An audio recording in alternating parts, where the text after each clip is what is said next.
What's up, working class Americans? Another 70-hour week down. Been 7 day a week in it for the last couple months. At least 70 every week, sometimes 75. But I'm blessed. I'm blessed because I'm healthy. I'm blessed because I have a job. And I'm blessed because my president is Donald Trump right now. Uh, don't know how much longer that'll last. They're trying to mail-in ballots because they want to rob the presidency. They couldn't get the impeachment done. Hillary Clinton's little plan didn't work. She did pay for the Russian hoax. She did spread it. Her campaign, obviously, that was the only actual Russian collusion during the 2016 election. And I also want to go back to these polls. The polls have been fake even in 1988. The polls were saying Dukakis was going to defeat Bush by a landslide, and then Dukakis actually lost to Bush. The polls are never wrong in favor of a Republican. If you ever notice, they never will be, because the media, the mainstream media, is just an extension of the Democratic Party.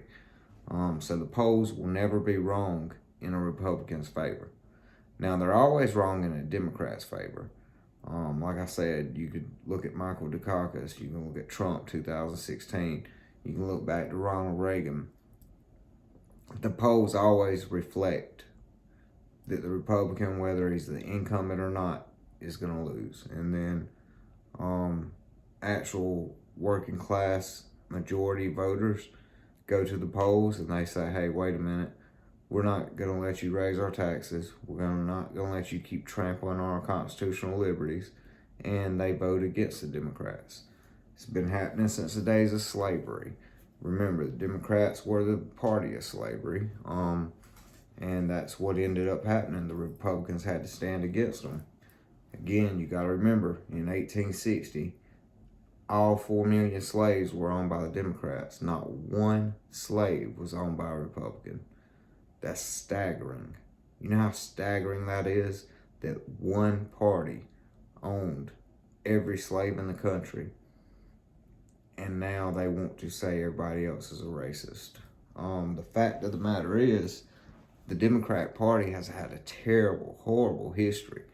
Even their candidate right now, Joe Biden, he's had a horrible history with being, just out and out racist. He hung out with Robert KKK Byrd, Mr. Grand Dragon. He's a terrible candidate. I don't see how people don't see this. And now he's saying, well, I've already had 40 years in the Senate and 8 years in the White House, but hey, give me another 4 years in the White House and I'm going to do something different than I did in the first 50 years in government. It's insane. Trump has been in the White House for 4 years and done more than this man has done in 50 years. We cannot elect him into the White House. If we do, the country's doomed. It is doomed. They will tax us to death. They will use universal income, universal housing, universal medicine. They will use all these social programs and they will take it right out of my pocket, right out of your pocket. You think 70 hours a week is a lot? Hell, when you can't afford to damn work 70 hours a week and still can't afford your food because of the rate of inflation and because everybody's getting free shit out of the working class American's pocket, I don't want to hear no whining, because if y'all do it and y'all vote for them, it's your own damn fault. You get what you vote for. If you vote these idiots into power, you gotta live with it. They're finding that out right now in Seattle, California. They're finding out you vote these idiots in power, you gotta live with their progressive policies that are terrible for American working class people. The Wu flu, Chinese coronavirus. I still think, and I'm not just spitting out conspiracies here, we know it was created in a lab, and I still believe the Chinese intentionally spread that virus around the world. The reason I say that is because they grounded all domestic flights, but they left their international flights open to intentionally spread it around the world. how much longer is the world going to put up with China's shit before somebody stands up to them and puts a foot in their ass? You know, it's bad enough that our own government has been selling us out to China for 30 years, but now we have 150,000 dead Americans. It's unacceptable. Unacceptable. I feel like this. If I die from cancer, from sitting here smoking this cigarette, that's on me. That's an individual choice I made. Individual responsibilities in play there. I can't whine. I can't blame nobody else. I can't blame the cigarette companies because I chose to smoke this cigarette. If I die from a lab-created virus that was purposely flown around the world, then that means the Chinese government murdered me. Just like the Chinese government murdered all the rest of these citizens around the world, and nobody is standing up and saying it. But you know what? The left does not have a problem with murder. The left does not have a problem with violence. It's shown every day. Hell, I seen a Wu-Flu Nazi the other day with her little Nazi mask on, basically socialist, damn, everybody has to comply with my belief, coming out there throwing hot coffee in a man's face, and it's got her boyfriend, husband, fiance, whatever that guy was, got his ass whooped. And if she threw hot coffee in my face, I'll beat the hell out of somebody too. Ain't no way I would stood there and took that. But yet, these progressives, they don't believe in you having a dissenting idea or a dissenting opinion. They don't believe in the First Amendment. They don't believe in the Second Amendment. They don't believe in the Third, Fourth, or Fifth Amendments. They do not.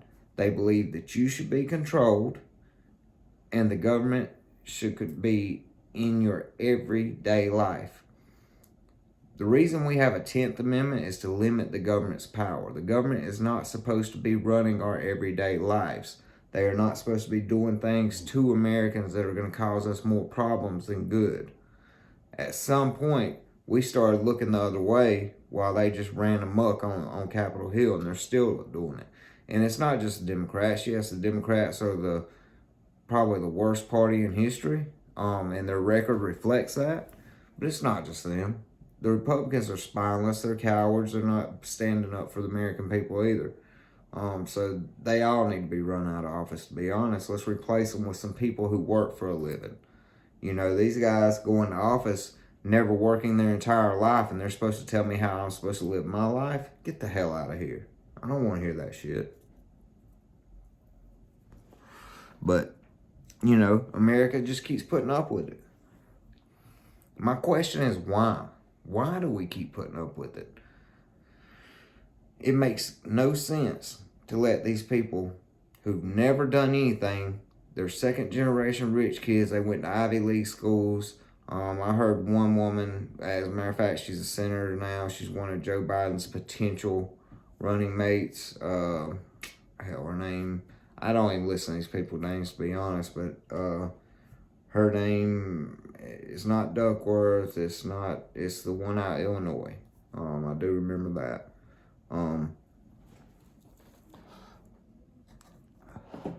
She talked about how when she was younger, she spent her summers in Cuba running around with, and now this is the problem, okay? These second generation rich kids run around the world thinking the whole world is great and blame the United States for everything because they're taught that.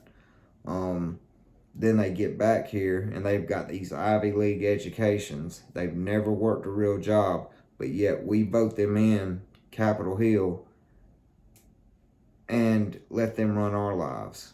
If you've never worked 70 hours a week, I don't give a damn what you got to say. And I'll tell you why, because you can't tell me how to run my life or live my life because you've never been in my shoes. You have never had to struggle to make ends meet. You've never had to struggle to keep the power on. You've never had to figure out what you were going to let go so you could make sure this payment got done. If that's the way it's going to be, get the hell out of here. We need to stand up against these people. These people are criminals. They're liars. They're hypocrites. And we need to get rid of them. I could talk about this for hours and hours and a day. don't do no good. So I'm going to tell you what I did do. I formed me a nonprofit. And I'm going to use this nonprofit to try to unite working class Americans. Working class Americans still are the largest voting bloc in the country. We have the most to lose. We have the least to gain. The middle class was the prominent class throughout the 60s and 70s, and that's of all races. I know they like to point fingers and try to make it seem like it's a race thing. In this day and age, it's not a race thing. It's a way for them to keep you distracted if you're dumb enough to fall for it. The numbers, the statistics, they do not support their narrative, and that's the reason I don't believe their narrative. But they will throw that shit up there all day long and sit there and talk about it like it's already a decided fact, or they'll say stuff like, we know blah, blah, blah, blah, blah. No, you're lying through your teeth right now. And I hate when they do that. But back to my point, I did start a nonprofit. I'm basically gonna get the logo done, the web page, the social media accounts, everything, and I'm gonna get it out there. I'm hoping that I can find other like-minded working class Americans to join up. We can still join up, and we can still make our voice heard, and we can still fight back against this nonsense. Somebody like Joe Biden, who's been up there for 50 years and never done anything, I don't need him up there for another freaking 4 years, another 8 years. I don't need him there because he can't tell me anything about how real everyday working class Americans live. He can't do it. His only job has ever been being a bureaucrat, being a politician, being a hypocrite. That's his only job ever. So he can't tell me anything about my life or the way I have to live. Same thing with people like Pelosi. Been on Capitol Hill forever. And they're so dead to how actual working class Americans have to live, and they have no clue. And they don't care. The only time our voice matters is when they want our votes. That's it. And it's even worse if you happen to be a black American. If you happen to be a black American, every 4 years, it never fails, the Democratic Party will do everything they can to tell you that basically you owe them your vote. You don't owe them shit, okay? If anything, you want to talk about reparations? If anything, the Democratic Party owes reparations. They were all the slave owners. 1860. Not one Republican owned a slave. Democrats own 4 million. Do you know what that says about this party?